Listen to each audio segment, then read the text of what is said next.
UGC NET JRF Hindi previous year solved question papers. Quick revision with Aarti Sharma. दोस्तों, आपको मेरा channel पसंद आए तो इसे लाइक करें, शेयर करें, सब्सक्राइब करें, साथ ही साथ मेरे अगले वीडियोस के नोटिफिकेशंस को पाने के लिए बेल आइकन को प्रेस करें।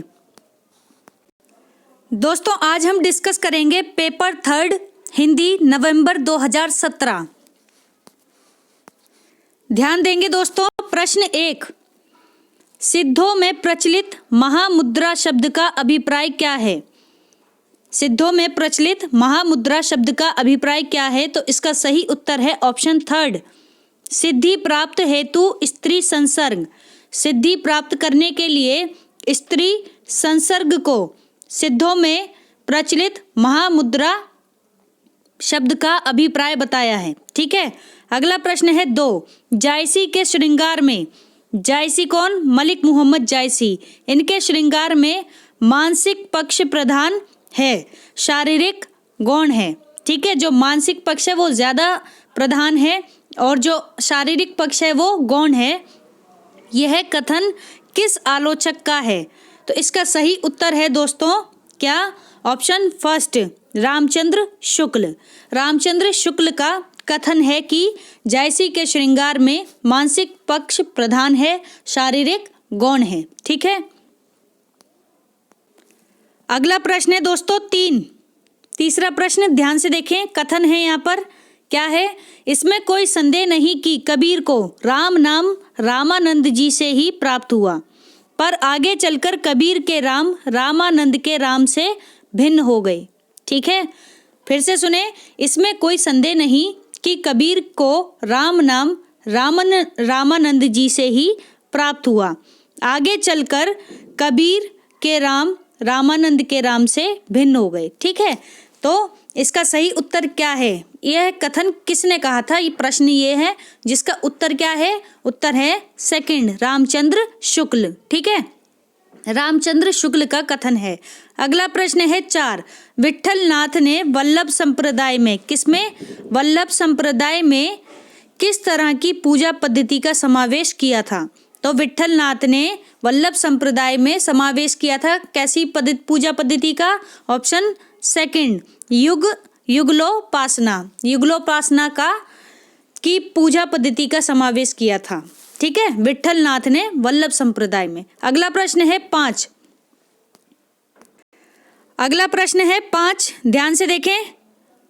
यहाँ पर दोस्तों रामचरितमानस से एक दोहा लिया गया है। पूछा जा रहा है किस कांड से है। ठीक है। तो देखते हैं पहले दोहा। सचिव वैद गुरु तानी ज्यों प्रिय बोलहि भय आस। सचिव वैद गुरु तानी ज्यों प्रिय बोलहि भय आस। राज धर्म तन तीनी कर। राज धर्म तन तीनी कर। होहि बेगहि नास। होहि बेगिहि नास। तो ये रामचरितमानस से दोहा लिया गया है। किस कांड से है ये बताना है। ऑप्शन इस आपके सामने है जिसका उत्तर है 3, सुंदर कांड से लिया गया दोहा है रामचरितमानस के। ठीक है। अगला प्रश्न है 6, डॉक्टर पीताम्बर दत्त बर्थवल। डॉक्टर पीताम्बर दत्त बर्थवल के अनुसार रामचंद्रिका क्या है? तो ऑप्शन 2 इसका सही उत्तर है फुटकर कवित्तों का संग्रह। फुटकर कवित्तों का संग्रह है क्या?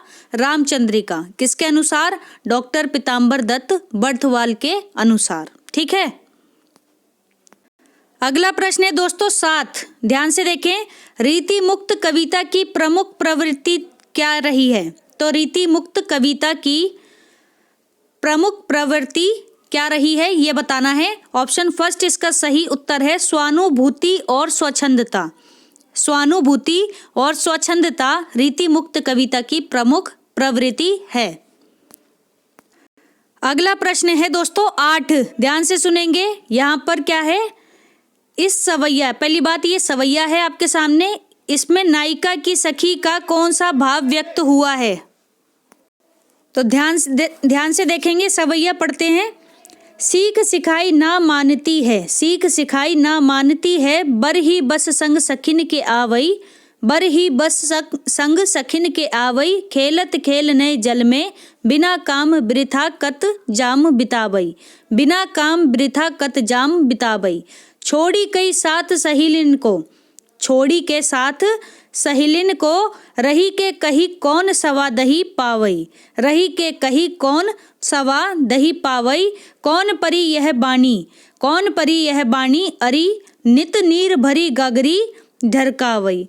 कौन परी यह बानी, अरी नित नीर भरी गगरी ढरकावई। इस सवैया में नायिका की सखी का कौन सा भाव व्यक्त हुआ है? तो दोस्तों इसका सही उत्तर है क्या? ऑप्शन थर्ड, उपालंब। नायिका की सखी का उपालंब भाव व्यक्त हुआ है, ठीक है, इस सवैये में। अगला प्रश्न है, अगला प्रश्न 9। घुसती है लाल लाल मशाल अजीब सी, ध्यान से सुनेंगे।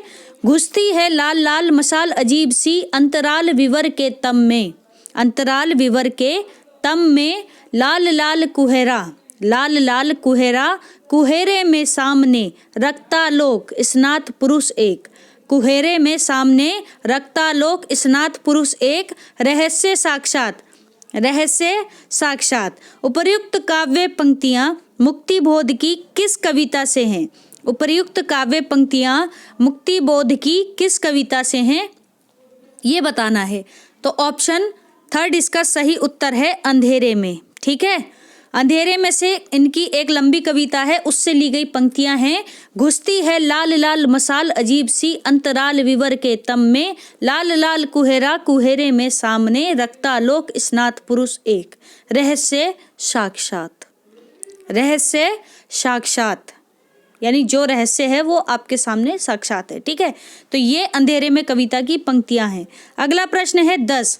प्रियमवद, प्रियमवद निम्नलिखित में से किस कविता से संबंधित पात्र है दोस्तों?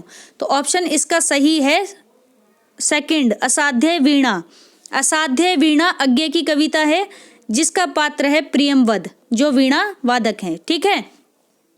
अगला प्रश्न है 11, देखते हैं। प्रश्न संख्या 11, ध्यान से देखेंगे।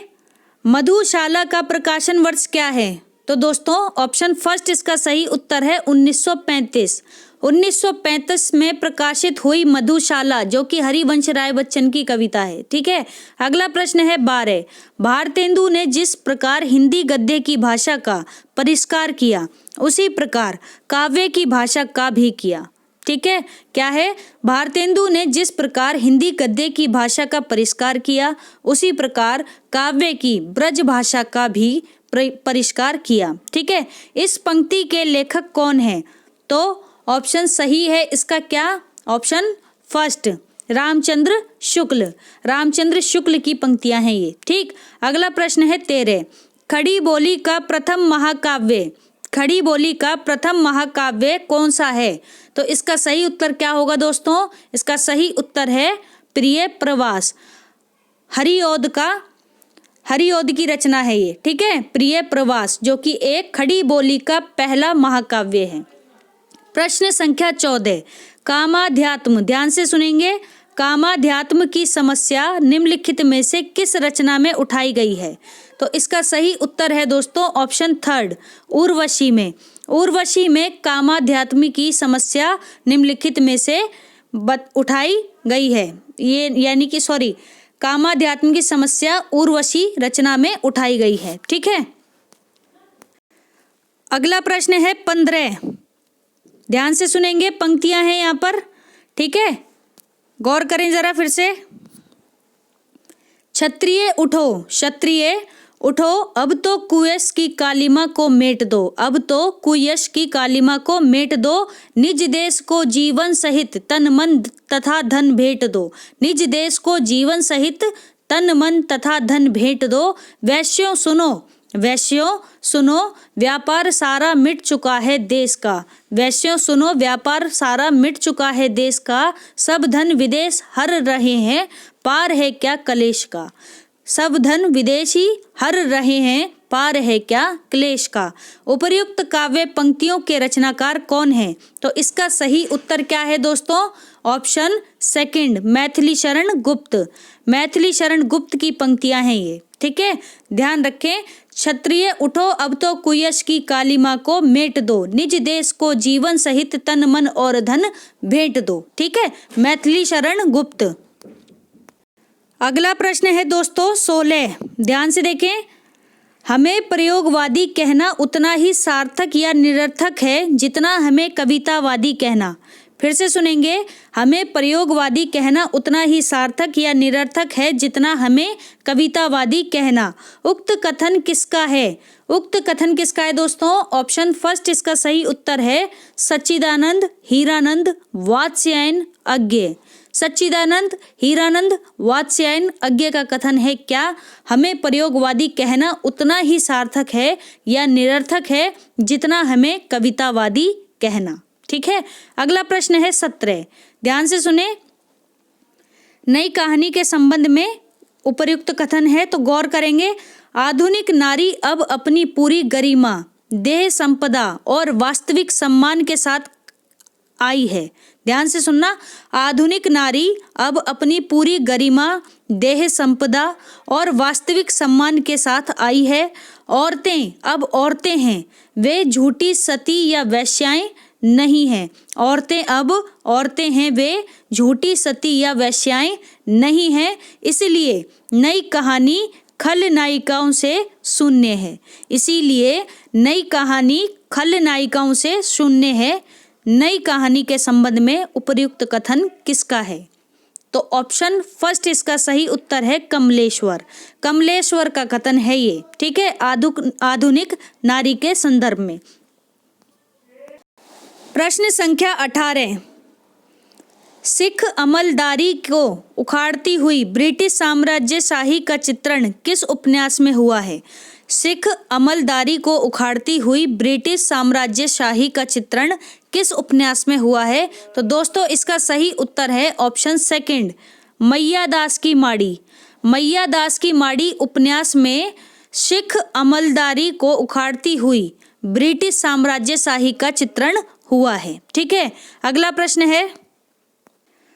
प्रश्न है दोस्तों 19, ध्यान से देखेंगे। भारतीय काव्य शास्त्र का नवनिर्माण, भारतीय काव्य शास्त्र का नवनिर्माण शीर्षक निबंध के लेखक कौन है? तो भारतीय काव्य शास्त्र का नवनिर्माण शीर्षक निबंध के लेखक हैं दोस्तों ऑप्शन फर्स्ट नंद दुलारे वाजपेयी।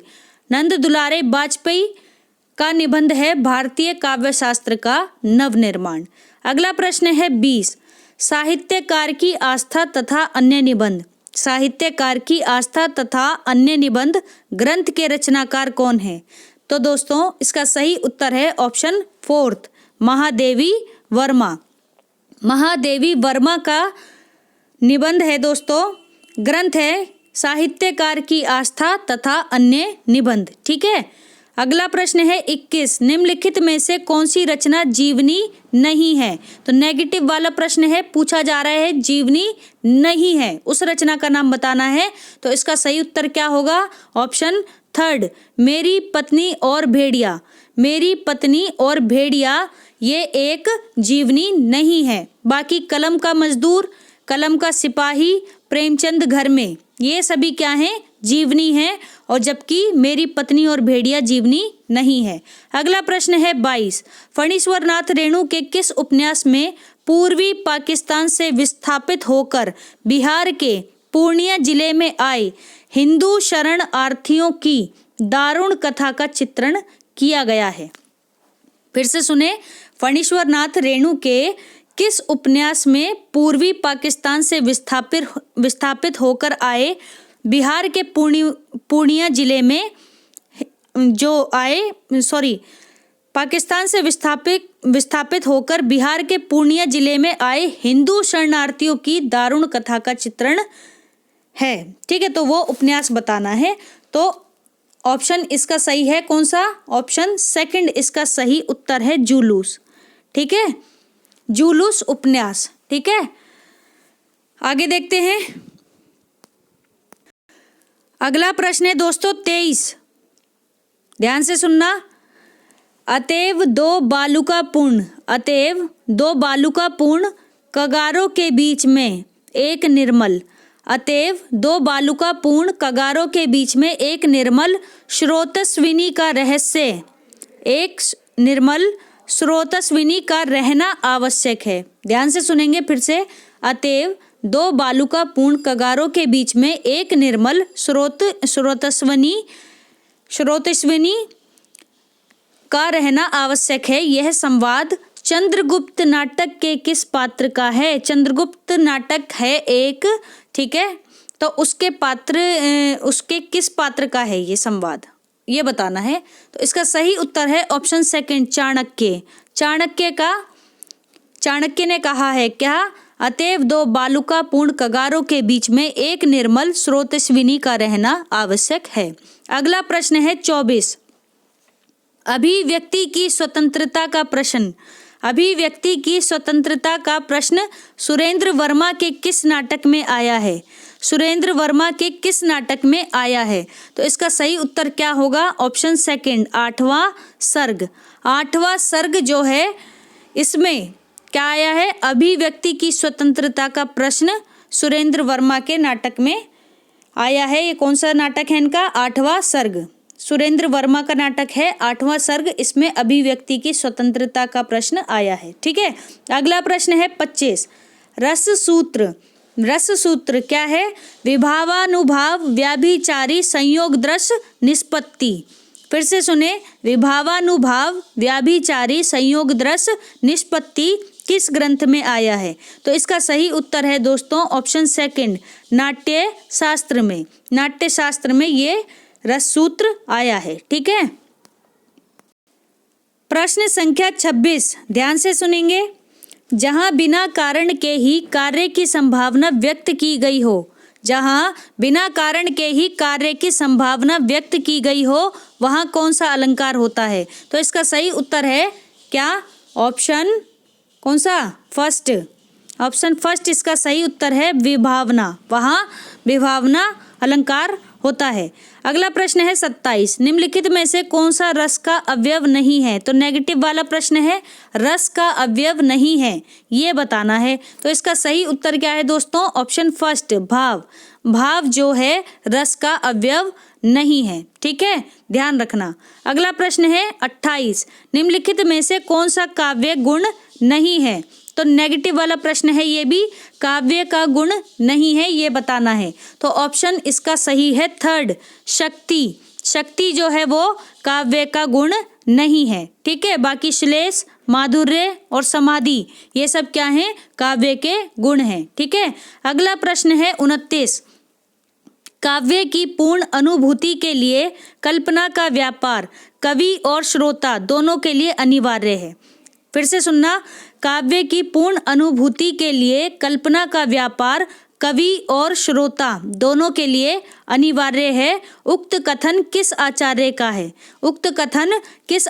का है? तो दोस्तों ऑप्शन फर्स्ट इसका सही उत्तर है आचार्य रामचंद्र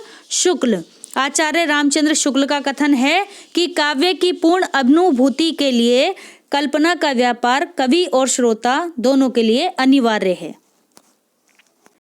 अगला प्रश्न है दोस्तों 30, ध्यान दें। अरस्तु द्वारा रचित पोएटिक्स यानी ऑन पोएटिक्स, ठीक है, नामक ग्रंथ में कितने अध्याय हैं? अरस्तु द्वारा रचित पोएटिक्स यानी ऑन पोएटिक्स नामक ग्रंथ में कितने अध्याय हैं, ये बताना है। ठीक है, किसका ग्रंथ है? अरस्तु का ग्रंथ है। तो ध्यान देंगे, इसमें अध्याय हैं दोस्तों कितने? ऑप्शन फर्स्ट इसका सही उत्तर है 26 अध्याय हैं। किसमें? ऑन पोएटिक्स यानी पोएटिक्स में। और किसकी रचना है ये? अरस्तु की रचना है, जिसमें 26 अध्याय हैं। देखो कितना डीप क्वेश्चन पूछा है। ठीक है ना, तो क्वेश्चन का पैटर्न किस तरह से चेंज हो रहा है इस पर भी आपकी नजर रहनी चाहिए। अगला प्रश्न है दोस्तों 31, ध्यान से देखेंगे 31वां प्रश्न। अगला प्रश्न है दोस्तों 31, अभी हमने बताया, निम्नलिखित में से कौन सा कथन मार्क्सवादी सिद्धांत के अनुकूल नहीं है? तो नहीं है वाला प्रश्न है, ध्यान देना, मार्क्सवादी सिद्धांत के अनुकूल। तो कार्ल मार्क्स के सिद्धांत की बात हो रही है यहाँ पर, ठीक है। तो ऑप्शन कौन सा सही है इसका? ऑप्शन 4 जो है इसका सही है। साम्यवादी व्यवस्था में भी राज्य तथा समस्त राजनीतिक और कानूनी ढांचे बने रहेंगे, ठीक है। साम्यवादी व्यवस्था में भी राज्य तथा समस्त राजनीतिक और कानूनी ढांचे बने रहेंगे, ठीक है। तो ये कथन मार्क्सवादी सिद्धांत के अनुकूल नहीं है। अगला प्रश्न है 32, निम्नलिखित में से किसका संबंध उत्तर आधुनिकता से नहीं है? निम्नलिखित में से किसका संबंध उत्तर आधुनिकता से नहीं है? तो इसका सही उत्तर है दोस्तों ऑप्शन 4, रेमंड विलियम्स का संबंध उत्तर आधुनिकता से नहीं है। अगला प्रश्न देखते हैं। अगला प्रश्न है दोस्तों 33, ध्यान देंगे। पीर भरो जिए धीर धरई नहीं, पीर भरो जिए धीर धरई नहीं, धीर मीन्स धीरज, ठीक है। पीर भरो यानी जिस हृदय में पीड़ा ही भरी हुई है, ठीक है, उसमें धीरज कैसे रहेगा, ठीक है, उसमें धीरज नहीं रहता, धैर्य नहीं रहता, ठीक है, कुछ ऐसा अर्थ है। कैसे रहे जल जाल के बांधे, कैसे रहे जल जाल के बांधे, तो पीर भरो जिए यानी ये आपका जी हृदय, ठीक है। तो पीर भरो जिए धीर धरई नहीं, कैसे रहे जलजाल के बांधे। उपर्युक्त काव्य पंक्तियों में स्त्री की किस मन है स्थिति का संकेत किया गया है? उपर्युक्त काव्य पंक्तियों में स्त्री की किस मनः स्थिति का संकेत किया गया है? तो उत्तर इसका कौन सा सही है? ऑप्शन 1, दुखाती रेख मनः स्थिति का संकेत किया गया है, ठीक है, दुखाती रेख। अगला प्रश्न है 34, तुलसीदास ने रामचरितमानस के किस कांड में कलयुग का वर्णन किया है? ध्यान से सुनना, तुलसीदास ने रामचरितमानस के किस कांड में कलयुग का वर्णन किया है? तो ऑप्शन इसका सही है 4, उत्तरकांड में तुलसीदास ने रामचरितमानस के उत्तरकांड में कलयुग का वर्णन किया है। पता होना चाहिए, इंपॉर्टेंट है। अगला प्रश्न है दोस्तों 34, अभी हमने देख लिया, इसका उत्तर क्या था? उत्तरकांड। अब देखते हैं 35, इसने निर्जर बह गया है रेत ज्यों तन रह गया है। इसने निर्जर बह गया है यानी जो कुछ भी इसने था हृदय में वह बह चुका है, रेत ज्यों तन रह गया है। और जो ये तन है, जो शरीर है, किसके समान? रेत के समान रह गया है। तो उपरोक्त गीत किस कवि का है ये बताना है। उपरोक्त गीत किस कवि का है ये बताना है। तो उत्तर है इसका ऑप्शन 2, सूर्यकांत त्रिपाठी निराला। सूर्यकांत त्रिपाठी निराला की पंक्तियां हैं ये। इसने निर्झर बह गया है रेत ज्यों तन रह गया है, ठीक है। अगला प्रश्न है दोस्तों 36, ध्यान से देखें। आत्मजयी की कथा वस्तु निम्नलिखित में से किस पर आधारित है? तो आत्मजयी की कथा वस्तु आधारित है किसमें दोस्तों? ऑप्शन 2, कठोपनिषद पर आधारित है आत्मजयी की कथा वस्तु। अगला प्रश्न है 37, सूनी घाटी का सूरज उपन्यास के लेखक कौन है? तो इसका सही उत्तर है दोस्तों ऑप्शन 1, श्रीलाल शुक्ल का उपन्यास है सूनी घाटी, ठीक है। फिर है प्रश्न 38, काम और राम का द्वंद्व किस उपन्यास में चित्रित किया गया है? तो काम और राम का द्वंद्व चित्रित किया गया है दोस्तों किसमें? ऑप्शन 1, मानस का हंस उपन्यास में काम और राम का द्वंद्व चित्रित किया गया है। इसके बाद है प्रश्न 39, ध्यान से सुनना। कि मैं इस घर से ही अपने अंदर कुछ ऐसी चीज लेकर गई हूँ जो किसी भी स्थिति में मुझे स्वाभाविक नहीं रहने देती। कि मैं इस घर से ही अपने अंदर कुछ ऐसी चीज लेकर गई हूँ जो किसी भी स्थिति में मुझे स्वाभाविक नहीं रहने देती। आधे अधूरे नाटक के प्रस्तुत संवाद का संबंध किस पात्र से है? देखो क्या क्वेश्चन है, जबरदस्त, ठीक है। ये नाटक है एक आधे अधूरे, ठीक है, उससे एक पंक्ति उठा ली गई है। संवाद उठा लिया गया है, पूछा जा रहा है किस पात्र का है। तो देख लो अब प्रश्नों का लेवल देखो आप कहाँ पहुंच गए, है ना। तो रचनाओं में से प्रश्न बन रहे हैं अब सीधा, कथन वथन का तो सीन ही खत्म होता जा रहा है, ठीक है ना। तो ध्यान दे जरा, तो ऑप्शन इसका फर्स्ट जो है सही है, बड़ी लड़की। बड़ी लड़की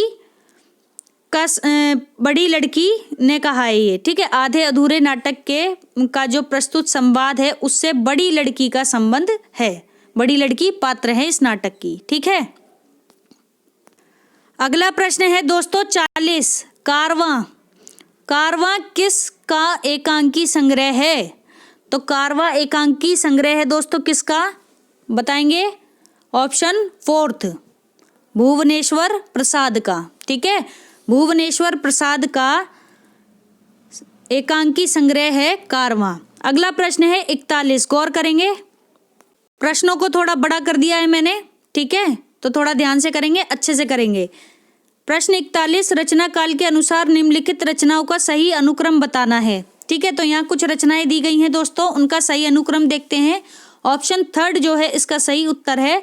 तो सबसे पहले है कुवलय माला कथा, कुवलय माला कथा, फिर है राउलवेल रोड़ा कवि की, फिर उक्ति व्यक्ति प्रकरण दामोदर की, वर्ण रत्नाकर, ठीक है, वर्ण रत्नाकर। तो कुवलय माला कथा, फिर ये राउलवेल, फिर उक्ति व्यक्ति प्रकरण, फिर है वर्ण रत्नाकर। ये आदिकालीन रचनाएं हैं दोस्तों, ठीक है।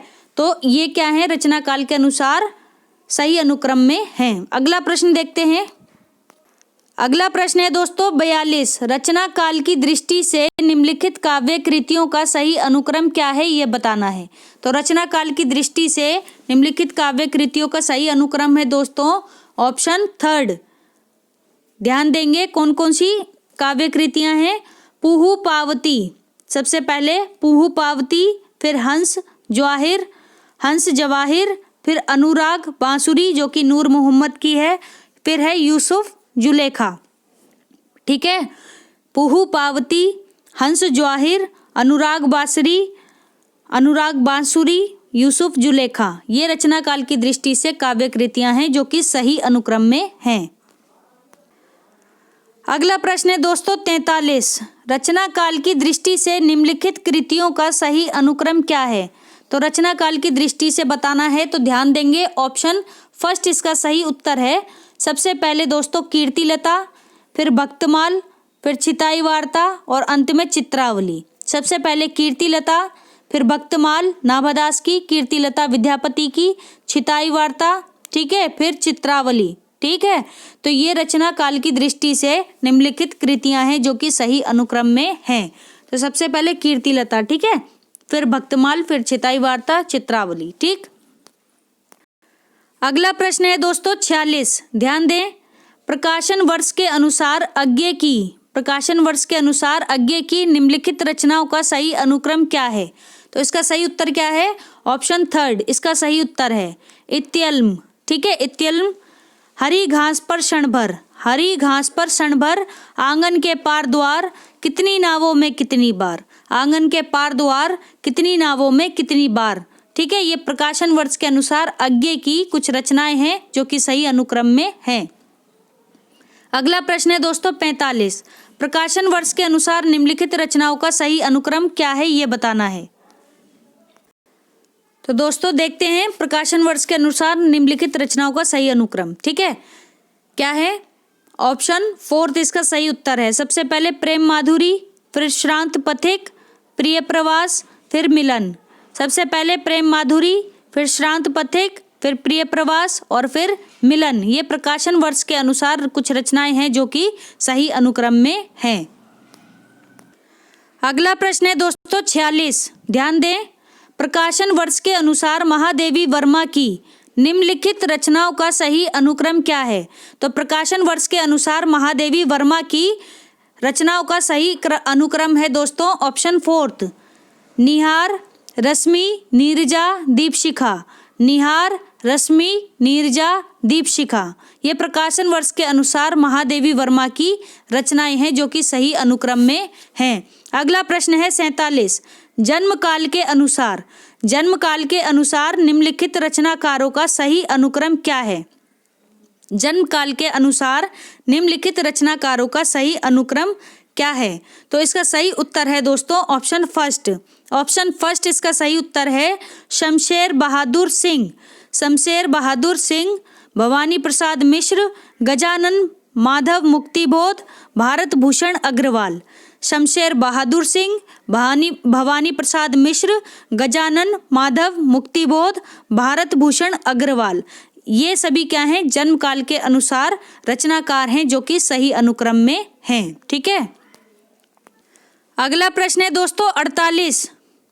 प्रकाशन वर्ष के अनुसार निम्नलिखित उपन्यासों का सही अनुक्रम बताना है कि कौन सा है? तो प्रकाशन वर्ष के अनुसार निम्नलिखित उपन्यासों का सही अनुक्रम क्या है दोस्तों? उत्तर क्या है इसका सही? Option second. ठीक है, आपका बंटी, चितकोबरा, शालमली, कठगुलाब। आपका बंटी, चितकोबरा, शालमली, कठगुलाब, ये सभी प्रकाशन वर्ष के अनुसार उपन्यास हैं जो कि सही अनुक्रम में हैं। अगला प्रश्न है 49। प्रकाशन वर्ष के अनुसार निम्नलिखित कहानियों का सही अनुक्रम बताना है क्या है? प्रश्न 49। तो देखते हैं दोस्तों कहानियों का अनुक्रम प्रकाशन वर्ष के अनुसार। उत्तर इसका सही है ऑप्शन थर्ड, दो बैलों की कथा। दो बैलों की कथा, बड़े भाई साहब, बड़े भाई साहब, कफन, क्रिकेट मैच, बड़े भाई साहब, कफन, क्रिकेट मैच, ये सभी कहानियां हैं। ठीक है, दो बैलों की कथा, बड़े भाई साहब, कफन, क्रिकेट मैच, तो ये कहानियों का सही अनुक्रम है। ठीक है, अगला प्रश्न है दोस्तों 50। ध्यान देंगे, रचना काल के अनुसार निम्नलिखित नाटकों का सही अनुक्रम क्या है? तो दोस्तों निम्नलिखित नाटकों का सही अनुक्रम है क्या? ऑप्शन फोर्थ, मादा कैक्टस, फिर द्रौपदी, सिंहासन खाली है, एक और द्रोणाचार्य। मादा कैक्टस, द्रौपदी, सिंहासन खाली है और एक और द्रोणाचार्य, ये सभी रचना काल के अनुसार नाटक हैं जो कि सही अनुक्रम में है। ठीक है, अगला प्रश्न है दोस्तों 51। प्रकाशन वर्ष के अनुसार निम्नलिखित आलोचना ग्रंथों का सही अनुक्रम क्या है? तो प्रकाशन वर्ष के अनुसार दोस्तों बताना है, तो इसका सही उत्तर क्या है? आलोचनात्मक ग्रंथों को बताना है। ठीक है, तो सही उत्तर क्या है इसका? गैस करें। सही उत्तर है इसका ऑप्शन थर्ड, प्रेमचंद और उनका युग।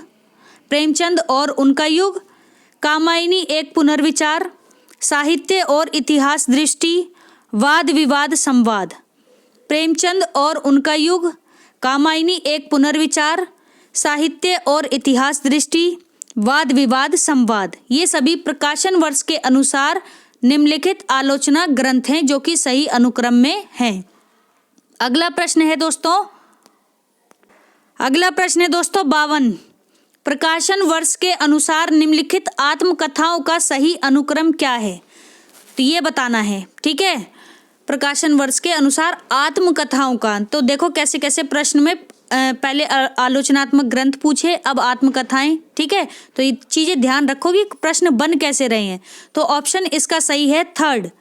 ठीक है, सबसे पहले कस्तूरी कुंडल बसई, ध्यान रखना आत्मकथाओं की बात हो रही है, तो आपको कम से कम ये तो पता चल ही जाना चाहिए कि आत्मकथाएं कौन सी हैं, आलोचनात्मक ग्रंथ कौन से हैं, कहानी कौन सी हैं। ठीक है, तो कस्तूरी कुंडल बसई ये एक आत्मकथा है, फिर है हादसे, फिर एक कहानी यह भी, एक कहानी यह भी, और औरत। ठीक है, और औरत, तो कस्तूरी कुंडल बसई, हादसे, एक कहानी यह भी, और औरत, ये सभी आत्मकथाएं हैं।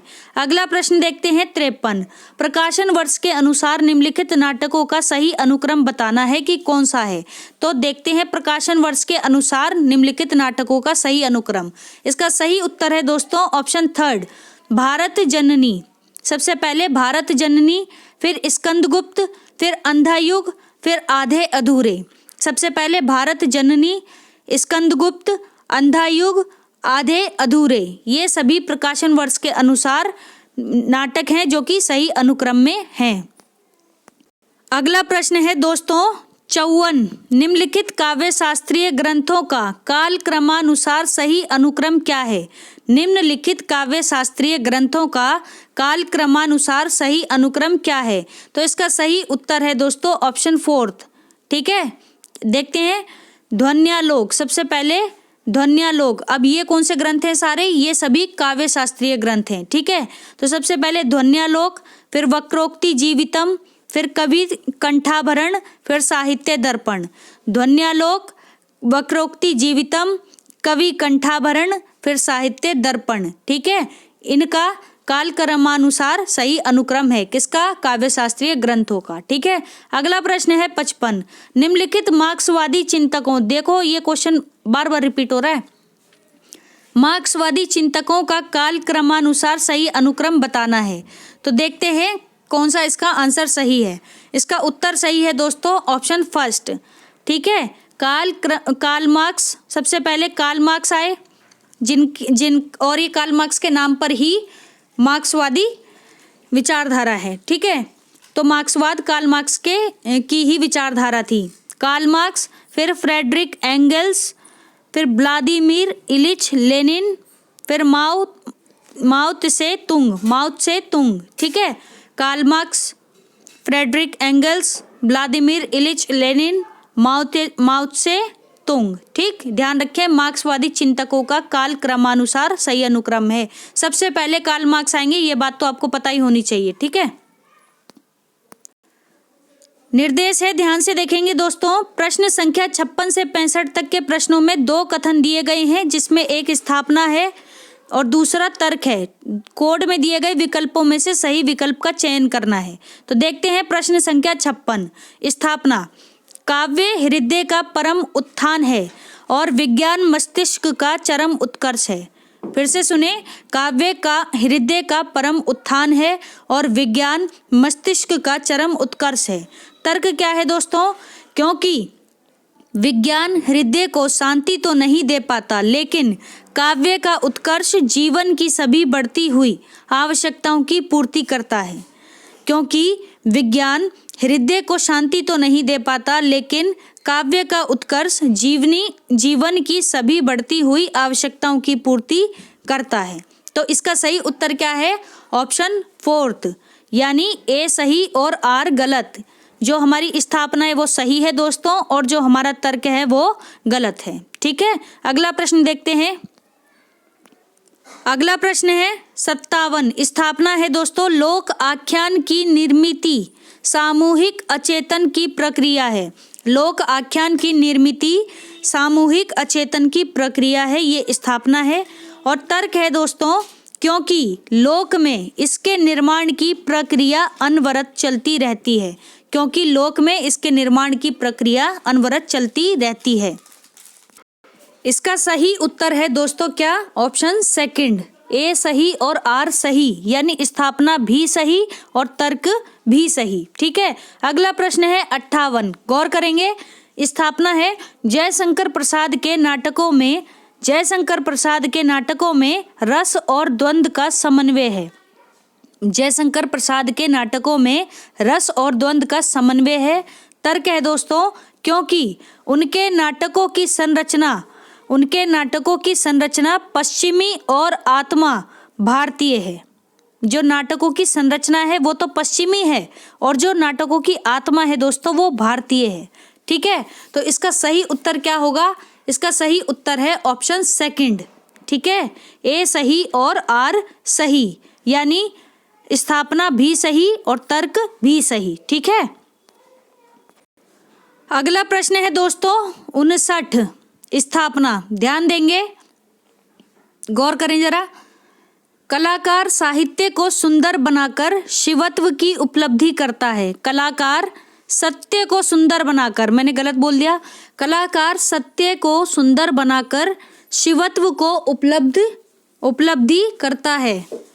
तर्क, इसीलिए सृजन व्यापार कलाकार का आत्म कल्याण है। इसीलिए सृजन व्यापार कलाकार का आत्म कल्याण है, लोक मंगल नहीं। ठीक है, तो इसका सही उत्तर क्या होगा? सही उत्तर होगा ऑप्शन 3, ए सही और आर गलत। ठीक है, यहाँ पर देखो क्यों गलत है, ये भी देखो। ए सही है। ठीक है, कि कलाकार सत्य को सुंदर बनाता है और सुंदर बनाकर शिवत्व की उपलब्धि करता है, ये ठीक है। इसीलिए सृजन व्यापार कलाकार का आत्म कल्याण है, लोक मंगल नहीं। ध्यान रखना, जहाँ पर जिस साहित्य में लोक मंगल की भावना नहीं होगी वह हमेशा गलत हो जाएगा तर्क। ठीक है, तो लोक मंगल सबसे पहले होना चाहिए। ठीक है, तो आत्म कल्याण बाद में, लोक मंगल की भावना पहले है। अगला प्रश्न है 60, देखते हैं। स्थापना। भूमंडलीकरण विश्व की पूंजीवादी सांस्कृतिक व्यवस्था है। भूमंडलीकरण विश्व की पूंजीवादी सांस्कृतिक व्यवस्था है। वसुधैव कुटुंबकम नहीं, वसुधैव कुटुंबकम नहीं। ठीक है, तर्क क्या है? क्योंकि पूंजीवादी व्यवस्था ने स्थानीय संस्कृति को संपूर्णतः नष्ट कर दिया है और अब पूरा विश्व ही एक परिवार है। ठीक है, क्योंकि पूंजीवादी व्यवस्था ने स्थानीय संस्कृति को संपूर्णतः नष्ट कर दिया है और अब पूरा विश्व ही एक परिवार है। तो इसका सही उत्तर क्या है? ऑप्शन सेकंड इसका सही उत्तर है, यानी स्थापना हमारी सही है और जो हमारा तर्क है वो गलत है। ठीक है, अगला प्रश्न है दोस्तों 61, ध्यान दें। स्थापना देखेंगे। पश्चिम के नए ज्ञानोदय ने बहुस्तरीय वर्चस्ववाद का निषेध किया। क्या है? पश्चिम के नए ज्ञानोदय ने बहुस्तरीय वर्चस्ववाद का निषेध किया। तर्क है क्या है? इसी कारण साहित्यिक चेतना में न केवल विखंडन समाप्त हुआ बल्कि एकात्मकता को बढ़ावा मिला। इसी कारण साहित्यिक चेतना में न केवल विखंडन समाप्त हुआ बल्कि एकात्मकता को बढ़ावा मिला। ठीक है, तो इसका सही उत्तर क्या है? इसका सही उत्तर है ऑप्शन फोर्थ, ए गलत और आर भी गलत, यानी स्थापना भी गलत और आर भी गलत, यानी तर्क भी गलत। प्रश्न संख्या 62, स्थापना है। सांस्कृतिक एकरूपता साहित्य के लोकतंत्र में अनिवार्य है। सांस्कृतिक एकरूपता साहित्य के लोकतंत्र में अनिवार्य है। तर्क क्या है दोस्तों? क्योंकि बहुलतावाद साहित्यिक संवेदना को खंडित करता है। क्योंकि बहुलतावाद साहित्यिक संवेदना को खंडित करता है। इसका सही उत्तर क्या है? Option third. ऑप्शन थर्ड इसका सही उत्तर है। ए गलत और आर भी गलत, दोनों ही गलत हैं। ठीक है, तो यानी स्थापना भी गलत और जो तर्क है वो भी गलत। ठीक है, अगला प्रश्न है दोस्तों 63, ध्यान देंगे। स्थापना। हिंदी अभिव्यक्ति की एक संपूर्ण और सशक्त सर्वसमावेशी बहुलतावादी सांस्कृतिक इकाई है। ध्यान से सुनना, हिंदी अभिव्यक्ति की एक संपूर्ण और सशक्त सर्वसमावेशी बहुलतावादी सांस्कृतिक इकाई है। तर्क है दोस्तों, क्योंकि भारत के एक बड़े भूभाग को बोलियों का समूह इसकी शक्ति को बढ़ाता है। क्योंकि भारत के एक बड़े भूभाग की बोलियों का समूह इसकी शक्ति को बढ़ाता है। तो क्या सही है इसका उत्तर? ऑप्शन फोर्थ इसका सही उत्तर है, ऑप्शन फोर्थ। ठीक है, ए सही और आर सही, यानी स्थापना भी सही और तर्क भी सही। अगला प्रश्न है, अगला प्रश्न 64। ठीक है, 64 64। स्थापना है। जैसे वीर कर्म से पृथक वीरत्व कोई पदार्थ नहीं, वैसे ही सुंदर वस्तु से पृथक सौंदर्य कोई पदार्थ नहीं। ठीक है, जैसे वीर कर्म से पृथक वीरत्व कोई पदार्थ नहीं है, वैसे ही सुंदर वस्तु से पृथक सौंदर्य कोई पदार्थ नहीं। तर्क है दोस्तों क्या है? क्योंकि सौंदर्य बाहर की कोई वस्तु नहीं है, मन के भीतर की वस्तु है। सौंदर्य जो है वो बाहर की वस्तु नहीं है, मन के भीतर की वस्तु है। जो भीतर है वही बाहर है, जो भीतर है वही बाहर है। ठीक है, क्या है इसका उत्तर सही? इसका सही उत्तर होगा दोस्तों ऑप्शन थर्ड। ठीक है, ए सही और आर सही। ठीक है, ऑप्शन थर्ड है, ए सही और आर सही। अगला प्रश्न है दोस्तों 65, स्थापना। ठीक है, मनुष्य की श्रेष्ठ साधनाएं ही संस्कृति है। मनुष्य की श्रेष्ठ साधनाएं ही संस्कृति है। तर्क क्या है? क्योंकि इनकी साधनाओं के माध्यम से मनुष्य अविरोधी सत्य तक पहुंच सका है। क्योंकि इन्हीं साधनाओं के माध्यम से मनुष्य अविरोधी सत्य तक पहुंच सका है। संस्कृति इसी अविरोधी सत्य का पर्याय है। संस्कृति इसी अविरोधी सत्य का पर्याय है। ठीक है, तो इसका सही उत्तर क्या है? ऑप्शन फर्स्ट इसका सही उत्तर है। ऑप्शन फर्स्ट इसका सही उत्तर है। ए सही और आर सही, यानी स्थापना भी सही और हमारा तर्क भी सही। ठीक है, प्रश्न संख्या 66। ध्यान दें, निम्नलिखित पात्रों को उनसे संबद्ध ग्रंथों से सुमेलित करना है। तो सूची 1 में पात्र हैं, सूची 2 में ग्रंथ है। ध्यान दें, इसके ऑप्शन में नहीं बताऊंगी, सीधा आंसर बताऊंगी। ठीक है, और उसी के अकॉर्डिंग हम आगे अपने उत्तर करेंगे। ठीक, तो प्रश्न 66 का सही उत्तर है दोस्तों 4। ठीक है, जिसमें सबसे पहले है राघव चेतन। राघव चेतन किसके पात्र हैं? तो दोस्तों ये पात्र हैं पद्मावत के। ठीक है, राघव चेतन पात्र हैं किसके? पद्मावत के। श्रीदामा पात्र हैं किसके? ये पात्र हैं सूरसागर के। श्रीदामा सूरसागर के पात्र हैं। फिर है सबरी। सबरी किसके पात्र हैं? तो सबरी पात्र हैं ये रामचरित मानस की पात्र हैं सबरी। सबरी के झूठे बेर खाए थे ना राम ने, वही सबरी। फिर है डी चंदा। चंदा किसकी पात्र हैं? तो चंदा पात्र हैं दोस्तों चंदायन। ठीक है, जिसे हम लोर कहा भी कहते हैं, ये कृति है चंदा और नायक लोर। ठीक है, तो लोर कहा भी कहते हैं चंदायन को, तो चंदा। ठीक है, ध्यान रखें। अगला प्रश्न है दोस्तों 67।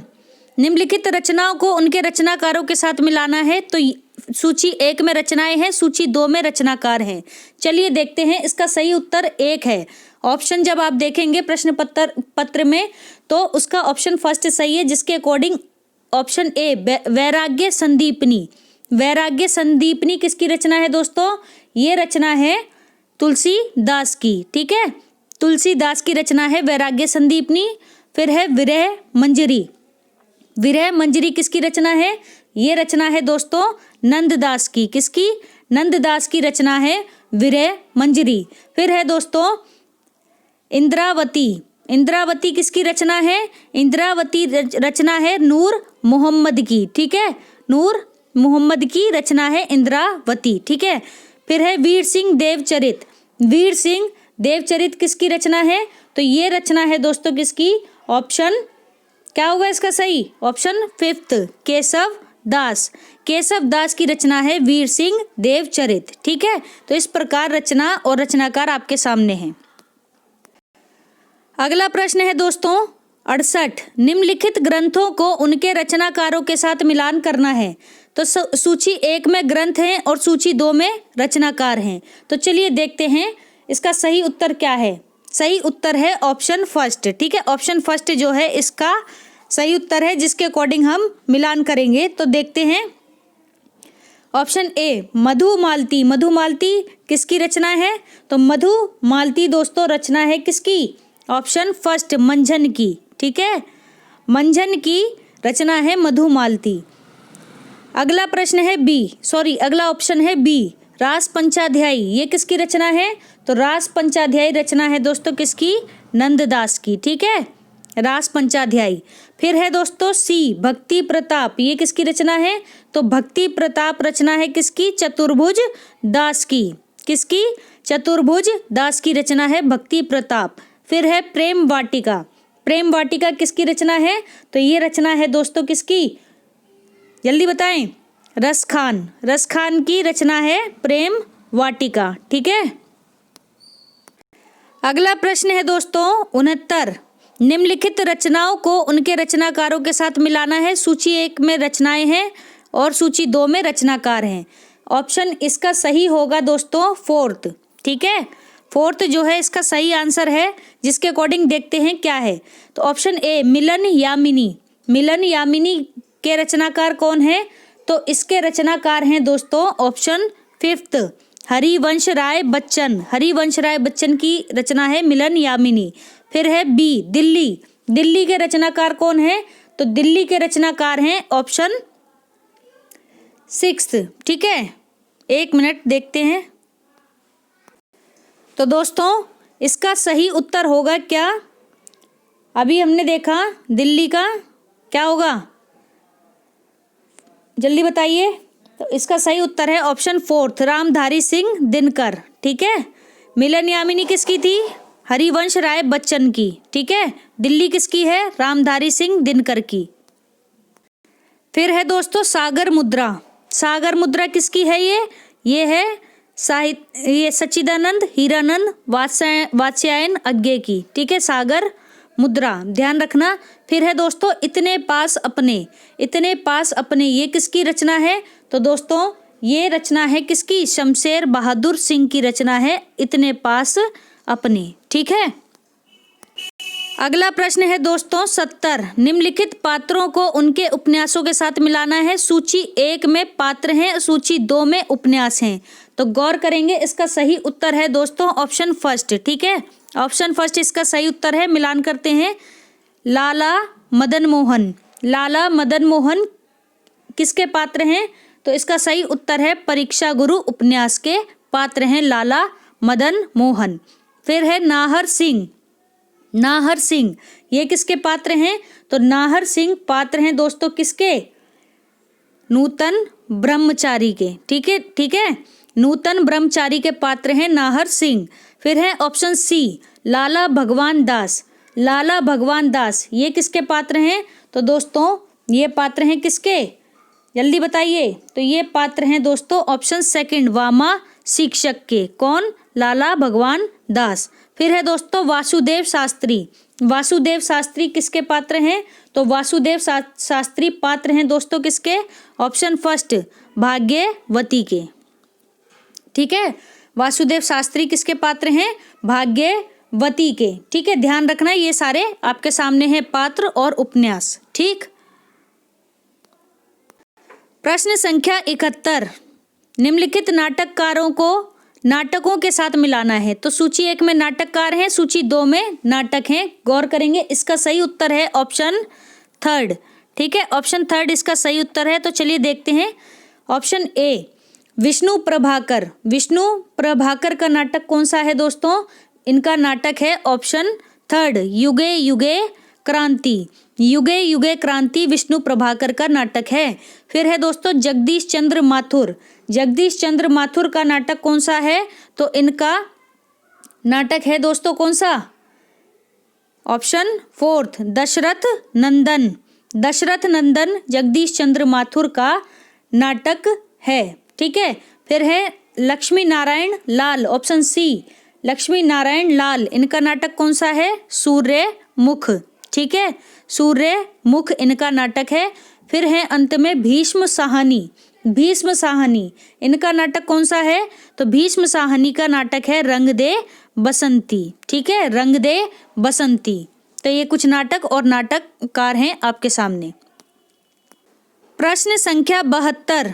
निम्नलिखित आचार्यों को उनके लिखित ग्रंथों के साथ मिलाना है। तो यहाँ पर कुछ आचार्य हैं सूची 1 में और सूची 2 में कुछ ग्रंथ हैं। तो चलिए देखते हैं कौन कौन से ग्रंथ हैं। ध्यान देंगे दोस्तों। सबसे पहले इसका उत्तर बताते हैं। उत्तर क्या सही है? इसका उत्तर है 2 सही। ठीक है, उत्तर 2 जो है वो सही है। तो देखते हैं दंडी, दंडी ठीक है आचार्य का ग्रंथ कौन सा है? तो इनका ग्रंथ है दोस्तों कौन सा? ऑप्शन 3 काव्यादर्श। ठीक है, काव्यादर्श दंडी का ग्रंथ है। फिर है उद्भट, उद्भट का ग्रंथ कौन सा है? तो उद्भट का ग्रंथ है दोस्तों काव्यालंकार सार संग्रह, काव्यालंकार सार संग्रह उद्भट का ग्रंथ है। ठीक है, ध्यान रखना। फिर है मम्मट, मम्मट, मम्मट का कौन सा है? तो मम्मट का ग्रंथ है दोस्तों ऑप्शन 4 काव्य प्रकाश। ठीक है, काव्य प्रकाश मम्मट का ग्रंथ है। ऑप्शन डी पंडित राज जगन्नाथ, पंडित राज जगन्नाथ किसका ग्रंथ है? इनका ग्रंथ कौन सा है? तो इनका ग्रंथ है दोस्तों ऑप्शन 1 रस गंगाधर, रस गंगाधर। ठीक है, ध्यान रखना रस गंगाधर। तो ये कुछ आचार्य और उनके लिखित ग्रंथ आपके सामने हैं। प्रश्न संख्या 73, निम्नलिखित सिद्धांतकारों को उनकी कृतियों के साथ मिलाना है। तो सूची 1 में सिद्धांतकार हैं, सूची 2 में कृतियां हैं। इसका सही उत्तर क्या है दोस्तों? सही उत्तर है थर्ड। ठीक है, थर्ड ऑप्शन सही है, इसके अकॉर्डिंग मिलाएंगे। तो सबसे पहले option A, Saussure they Ferdinand, Saussure they Ferdinand. तो इनकी कृति कौन सी है? तो इनकी कृति है दोस्तों क्या? ऑप्शन 4, ठीक है, course in general linguistics, course in general linguistics. फिर है option B, George Lukacs, George Lukacs की कृति कौन सी है? Option 3, studies in European realism, studies in European realism. फिर है option C, Allen Tate, Allen Tate, इनकी कृति कौन सी है? इनकी कृति है दोस्तों 2, tension in poetry, tension in poetry, Allen Tate की कृति है ये। ठीक है, फिर है हावर्ड फास्ट, हावर्ड फास्ट, इनकी कौन सी कृति है? तो इनकी कृति है literature and reality, literature and reality, Howard Fast की कृति है। ठीक है, तो ये कुछ सिद्धांतकार थे पाश्चात्य, उनकी कृतियां आपके सामने हैं। प्रश्न संख्या 74, निम्नलिखित काव्य पंक्तियां हैं सूची 1 में, ठीक है, और रचयिता हैं कवि सूची 2 में। ठीक है, ध्यान रखना। तो चलिए मिलान करते हैं। सबसे पहले इसका उत्तर देखेंगे। उत्तर फर्स्ट जो है इसका सही है। क्या? उत्तर फर्स्ट सही है, इसके अकॉर्डिंग हम मिलाएंगे। तो देखते हैं दोस्तों, ऑप्शन ए, तू है गगन विस्तीर्ण तो मैं एक तारा शूद्र हूँ, तू है गगन विस्तीर्ण तो मैं एक तारा शूद्र हूँ, ये पंक्ति किसकी है? ऑप्शन सेकंड, गया प्रसाद शुक्ल सनेही की। ठीक है, फिर है निकल रही है उर से आ ताक रहे सब तेरी राह, निकल रही है उर से आ ताक रहे सब तेरी राह, कितनी प्यारी पंक्ति है। ये किसकी है? तो ऑप्शन फर्स्ट, मैथिली शरण गुप्त की पंक्ति है ये। फिर है दोस्तों, जल उठा स्नेह दीपक सा नवनीत हृदय था मेरा, ध्यान सुनना, अच्छी है, ध्यान से सुने। जल उठा स्नेह दीपक सा नवनीत हृदय था मेरा, अब शेष धूम रेखा से चित्रित कर रहा अंधेरा, अब शेष धूम रेखा से चित्रित कर रहा अंधेरा। ये पंक्ति किसकी है? तो दोस्तों ये पंक्ति है जयशंकर प्रसाद की। किसकी? जयशंकर प्रसाद की पंक्ति है। ऑप्शन डी, अरुण अधरों की पल्लव प्रात, अरुण अधरों की पल्लव प्रात मोतियों सा हिलता हिमहास, मोतियों सा हिलता हिमहास। तो ये पंक्ति किसकी है? तो ये पंक्ति है दोस्तों सुमित्रा नंदन पंत की। किसकी? सुमित्रा नंदन पंत की पंक्ति है। ठीक है, अगला प्रश्न है दोस्तों 75, चंद्रगुप्त नाटक, चंद्रगुप्त नाटक के निम्नलिखित पात्रों को उनके संवादों से सुमेलित करना है। तो देखते हैं चंद्रगुप्त नाटक के कुछ पात्र हैं, ठीक है, उन्होंने क्या क्या संवाद कहे हैं। तो इसका उत्तर है दोस्तों, पहले तो उत्तर जान लीजिए, उत्तर 2 जो है वो सही है। ठीक है, अब इसके अकॉर्डिंग हम मिलान करेंगे। तो ध्यान दें, ऑप्शन ए, चंद्रगुप्त, चंद्रगुप्त ने क्या कहा? चंद्रगुप्त ने कहा ऑप्शन सेकंड, ठीक है, क्या कहा? संसार भर की नीति और शिक्षा का अर्थ मैंने यही समझा है कि आत्मसम्मान के लिए मर मिटना ही दिव्य जीवन है। कितनी बड़ी बात। संसार भर की नीति और शिक्षा का अर्थ मैंने यही समझा है कि आत्मसम्मान के लिए मर मिटना ही दिव्य जीवन है। ठीक है, फिर है दोस्तों दांड्यायन, ठीक है, इनका कथन क्या है? इनका कथन है दोस्तों ऑप्शन फर्स्ट, क्या है देखते हैं दांड्यायन का। भूमा का सुख और उसकी महत्ता का जिसको आभास मात्र हो जाता है, भूमा का सुख और उसकी महत्ता का जिसको आभास मात्र हो जाता है, उसको ये नश्वर चमकीले प्रदर्शन नहीं अभिभूत कर सकते, उसको ये नश्वर चमकीले प्रदर्शन नहीं अभिभूत कर सकते। ठीक है, ऑप्शन सी, कार्नेलिया। अब इन्होंने क्या कहा? इन्होंने कहा दोस्तों ऑप्शन फोर्थ, क्या है ध्यान से सुनना, मुझे इस देश से जन्मभूमि के समान स्नेह होता जा रहा है। किससे? भारत भूमि देश से। ठीक है, तो मुझे इस देश से जन्मभूमि के समान स्नेह होता जा रहा है। ऑप्शन डी क्या है? चाणक्य। चाणक्य ने क्या कहा? सुनना जरा, तो ऑप्शन थर्ड है चाणक्य का कथन। क्या कहा चाणक्य ने? इन्होंने कहा, अभी बताते हैं क्या कहा। भाषा ठीक करने से पहले मैं मनुष्यों को ठीक करना चाहता हूँ। आहा, कितनी बढ़िया बात है। भाषा ठीक करने से पहले मैं मनुष्यों को ठीक करना चाहता हूँ, ये कथन चाणक्य ने कहा था। तो चंद्रगुप्त के पात्र भी आपके सामने हैं, ठीक है, और उनके संवाद भी आपके सामने हैं। चाहे तो आप स्क्रीनशॉट लेकर के एक बार इन्हें ढंग से पढ़ लीजिए, ठीक है। तो हमारा आज का वीडियो यहीं समाप्त होता है। Thanks for watching. अगर दोस्तों आपको मेरे वीडियोस पसंद आ रहे हैं तो इन्हें लाइक करें, शेयर करें, मेरे चैनल को सब्सक्राइब करें, साथ ही साथ मेरे अगले वीडियोस के नोटिफिकेशंस को पाने के लिए बेल आइकन को प्रेस करें। धन्यवाद दोस्तों।